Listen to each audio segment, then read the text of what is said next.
ಮಾಜಿ ಡಿಸಿಎಂ ಪರಮೇಶ್ವರ್ಗೆ ಮತ್ತೆ ಡಿಸಿಎಂ ಪಟ್ಟ ನೀಡುವುದಕ್ಕೆ ಒತ್ತಾಯ. ಪರಮೇಶ್ವರ್ ಸಿಎಂ ಆಗಬೇಕು ಅಂತ ಬೆಂಬಲಿಗರು ಪಟ್ಟು ಹಿಡಿದಿದ್ದಾರೆ. ಈಗ ಪರಮೇಶ್ವರ್ಗೆ ಸಿಎಂ ಸ್ಥಾನ ಕೈತಪ್ಪಿದೆ, ಕನಿಷ್ಠ ಈಗ ಡಿಸಿಎಂ ಮಾಡಿ. ಮಾಜಿ ಡಿಸಿಎಂ ಪರಮೇಶ್ವರ್ಗೆ ಮತ್ತೆ ಡಿಸಿಎಂ ಪಟ್ಟ ನೀಡಬೇಕು ಅಂತ ಒತ್ತಾಯ ಕೇಳಿ ಬರ್ತಾ ಇದೆ. ಪರಮೇಶ್ವರ್ ಸಿಎಂ ಆಗಬೇಕು ಅಂತ ಬೆಂಬಲಿಗರು ಪಟ್ಟು ಹಿಡಿದಿದ್ದಾರೆ. ಪರಮೇಶ್ವರ್ ಡಿಸಿಎಂ ಆಗಬೇಕು ಅಂತ ಅಂದ್ರೆ ಪರಮೇಶ್ವರ್ಗೆ ಸಿಎಂ ಸ್ಥಾನ ಕೈ ತಪ್ಪಿದೆ, ಕನಿಷ್ಠ ಈಗ ಡಿಸಿಎಂ ಕೊಡಿ. ಡಿಸಿಎಂ ಪಟ್ಟದ ಜೊತೆಗೆ ಪವರ್ಫುಲ್ ಖಾತೆ ನೀಡಬೇಕು ಅನ್ನೋದು ಆಗ್ರಹ.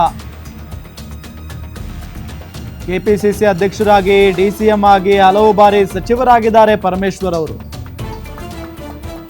ಮಿಸ್ಟರ್ ಕ್ಲೀನ್ ಅಂತಾನೆ ಇಮೇಜ್ ಅನ್ನ ಹೊಂದಿದ್ದಾರೆ ಕೊರಟಗೆರೆ ಶಾಸಕ. ಯಾವುದೇ ವಿವಾದ ಹಗರಣಗಳ ಸದ್ದಿಲ್ಲದ ರಾಜಕಾರಣಿ ಪರಮೇಶ್ವರ್. ಸಿದ್ದು ಮತ್ತು ಡಿಕೆಶಿ ಮಾತ್ರವಲ್ಲ, ಹೈಕಮಾಂಡ್ಗೂ ಪರಮೇಶ್ವರ್ ಆಪ್ತರಾಗಿದ್ದಾರೆ.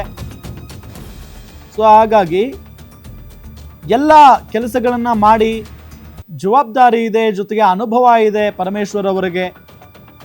ಕಾಂಗ್ರೆಸ್ ಪಕ್ಷದ ಕಾರ್ಯಕರ್ತರ ನಾಡಿ ಮಿಡಿತವನ್ನ ಅರಿತಿರುವಂತ ಒಬ್ಬ ನಾಯಕ. ಸೊ ಹಾಗಾಗಿ ಅವ್ರಿಗೆ ಈ ಹಿಂದೆನೇ ಸಿಎಂ ಅವಕಾಶ ಇತ್ತು, ಬಟ್ ಅದು ಆಗಲಿಲ್ಲ, ಸಾಧ್ಯ ಆಗಲಿಲ್ಲ, ಕೈ ತಪ್ಪಿತು. ಬಟ್ ಈ ಬಾರಿ ಆದರೂ ಅವರಿಗೆ ಡಿಸಿಎಂ ಪಟ್ಟ ಕೊಡಬೇಕು ಅನ್ನೋದು ಅವರ ಬೆಂಬಲಿಗರ ಪಟ್ಟು. ಬೆಂಬಲಿಗರು ಮನವಿ ಮಾಡ್ಕೊಂಡಿದ್ದಾರೆ, ಹಠ ಹಿಡಿದಿದ್ದಾರೆ. ನಮ್ಮ ನಾಯಕ ಪರಮೇಶ್ವರ್ ಅವರಿಗೆ ಡಿಸಿಎಂ ಮಾಡಲೇಬೇಕು ಅಂತ ಹೇಳಿ. ಡಿಸಿಎಂ ಪಟ್ಟದ ಜೊತೆ ಪವರ್ಫುಲ್ ಖಾತೆಯನ್ನು ಕೂಡ ನೀಡಬೇಕು ಅನ್ನೋದು ಆಗ್ರಹ ಇದೆ. ಕೆಪಿಸಿಸಿ ಅಧ್ಯಕ್ಷರಾಗಿ ಡಿಸಿಎಂ ಆಗಿ ಹಲವು ಬಾರಿ ಸಚಿವರಾಗಿದ್ದಾರೆ ಪರಮೇಶ್ವರ್ ಅವರು. ಮಿಸ್ಟರ್ ಕ್ಲೀನ್ ಅಂತಾನೆ ಇಮೇಜ್ ಅನ್ನ ಇಟ್ಕೊಂಡಿದ್ದಾರೆ ಕೊರಟಗೆರೆ ಶಾಸಕ ಜಿ ಪರಮೇಶ್ವರ್.